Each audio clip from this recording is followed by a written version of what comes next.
Hello மக்களே! இந்த வீடியோல இட்லிக்கு ஏத்த மாதிரி ஒரு சூப்பரான சைட் டிஷ் ரொம்பவே சிம்பிளான ரெசிபி. ஆனா இதோட டேஸ்ட் பார்த்தீங்கன்னா, ரொம்ப சூப்பரா இருக்கும். ஒரு தடவ செஞ்சீங்கன்னா, கண்டிப்பா அடிக்கடி செய்ய ஆரம்பிச்சுருவீங்க.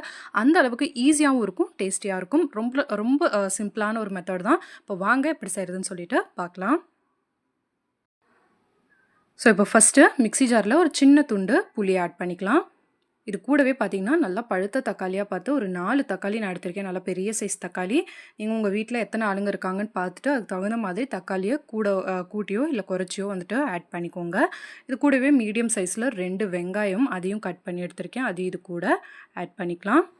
இது கூடவே தேவையான அளவு உப்பு, அதுக்கப்புறம் பார்த்தீங்கன்னா 1 1/2 ஸ்பூன் அளவுக்கு சாம்பார் தூள் வந்துட்டு ஆட் பண்ணிக்கலாம்.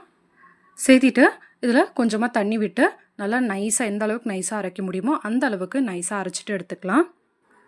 பாருங்க, இந்த அளவுக்கு நல்லா நைஸா அரைச்சுட்டு, இப்போ அடுத்ததா குக்கர் வச்சுட்டு, கொஞ்சமா எண்ணெய், கடுகு, கருவேப்பிலை சேர்த்திட்டு, பொரிஞ்சதும் உடனே நாம அரைச்சு வச்சிருக்கிற இந்த தக்காளி, வெங்காய பேஸ்ட் இருக்கு இல்லையா?